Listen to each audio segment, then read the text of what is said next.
Hey hashtag, I'm Carolyn Torpey and I'm back this week to give you a recap of Matt's third week as the Bachelor. So this week has definitely been eventful, but I loved how it started off right where it left off last week with the rose ceremony. So Matt had 5 roses to give out and he sent some women home, but before the rose ceremony, Sarah actually snuck some time with Matt to check in on him and please him and win him over. This is kind of a sneak peek of what will come with Sarah and Matt for the rest of the episode, but before we get into that, let's get into the whole entire week and all the drama that unfolded.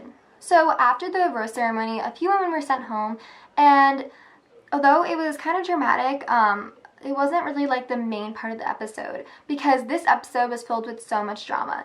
So after the rose ceremony, during the group date, Chris Harrison really wanted the girls to get out of their comfort zone.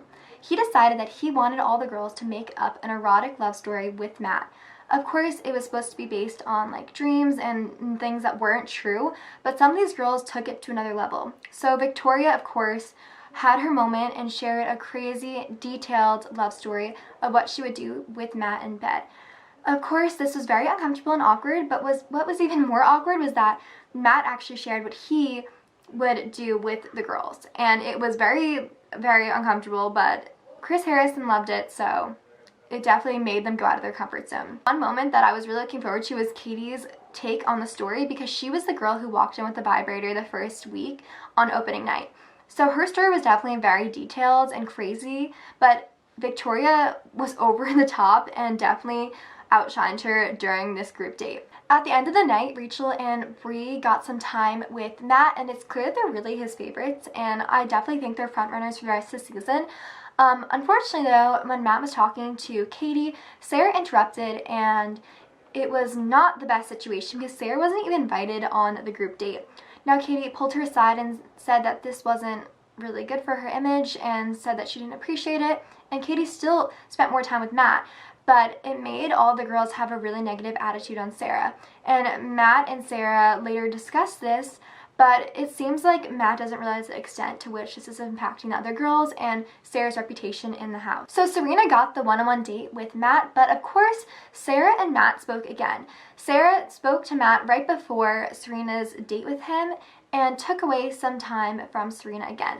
Now, fans weren't so happy about this because they want to get to know Serena because we haven't really gotten to know her or see her during the past few episodes. So after Matt's conversation with Sarah, Serena and Matt went on their date, and Serena opened up about how her parents didn't want her going on the show, and she opened up to Matt about how she was in a really long-term relationship, and Matt was really happy that she spoke to him about this. She also shared with Matt that she could see herself potentially falling in love with him, and this made him over the moon, and he ended up giving her the rose that night. Before announcing the group date for the rest of the episode, Sarah got up in front of all the girls and apologized.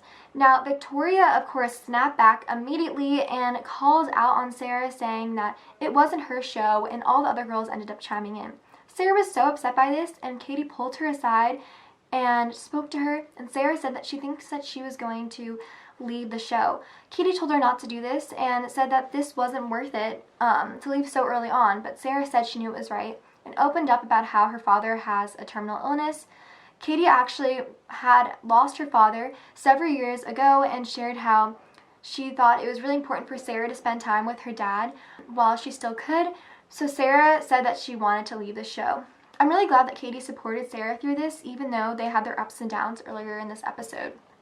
Sarah went up to Matt and spoke to Matt about her decision to leave the show, and of course Matt wasn't happy and tried to make her stay, but Sarah decided to leave in the end. Although we didn't get to see the group date for the second portion of the episode, I'm really glad that we got to know the girls a little more and get to know Serena because I didn't think she had enough screen time during the first few episodes.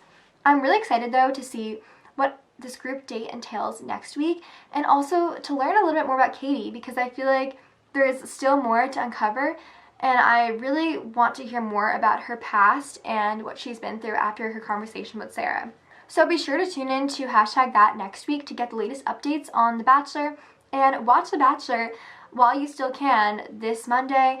I'm really excited to see all the updates, and I can't wait to tell you guys the craziness and the drama, but I think it's even better if you guys watch the show too. So let me know what you think, and I'll talk to you guys next week.